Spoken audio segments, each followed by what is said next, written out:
Hey guys, welcome. We are redoing the Sims 3 Sunset Valley. So my goal is to do almost every world remodeled. Unless I really want to, I'll start building my own stuff again. But right now, I just kind of want to accomplish new remodeling worlds. And what my plan is for each world, and it depends on whatever world we're in. Like Sunset Valley, we're gonna kind of just update it a little bit, make it you know a little more modernized, I guess is the word I want to use, but different for each house. I want to stick fairly close. I'm not saying that I'm going to accomplish it to not being too costly, because I can get a little bit out of control with just going with the flow and decorating and creating this 130,000 simoleons, houses. I kind of want to just kind of stick into regular sim budgets, and unless they're like bigger houses, when we get to them, it'll probably not stick too close to the budget, because they're probably going to be grand, and I'm probably going to get a little out of control with it. But um, with the smaller like starter homes, I'm going to try to keep it reasonable. So, as the title says, and what you can see, we are updating the Mosquito Cove. It's still going to be a one bedroom, one bath. Furnished, I believe it's going to be 24,036 simoleons.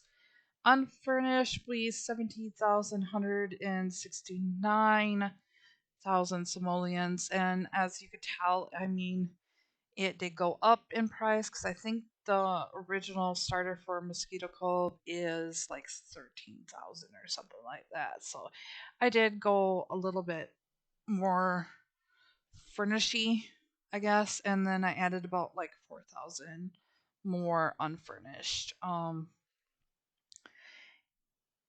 It basically stays the same, sort of. I do move or add a few walls here and there.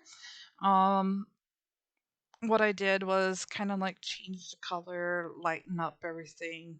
Um, and when I got to decorating, I kind of try not to go overboard. So for like a starter house, you're gonna get a bunch of stuff that the Sims are gonna go through, pictures, whatnot. There is no curtains or pictures that I put in. There's a couple mirrors, but other than that, I tried closely to stay pretty neutral in this house, so that your starter sim can, add this and bits of that, and then whatever like traits that you want to add, like say a painter's table or a logic table, you're more than welcome to do that. I did put a bookshelf in here to get it started.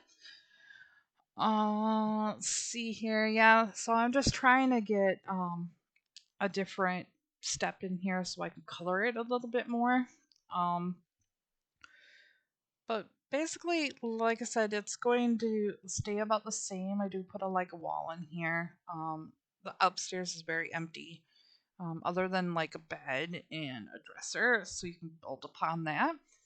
I tried to keep it fairly subtle inside, except for maybe like the fridge would go up a little bit, bathroom supplies would go up a little bit, because there's nothing worse with starter home and then having your sim complain that they're cold, lack sleep. I did put a really old bed in there, so they're probably going to complain that it's uncomfortable. It's not a great bed. But we can, build off of that. You can upgrade the bed when you're Sims, because I did put a double bed in here, so I could house like a new pair starting, or um, a couple or siblings or whatever that you feel like you want to start off with, or you can start with a single one, but it does have a double bed where you can start off with that. But anyway, like I said, I kind of updated the inside a little bit and tried to keep it reasonable. Later down the line, you can update this kitchen table. And I don't know why, but when I reloaded the Sims back into my game again, I lost the flower in that vase.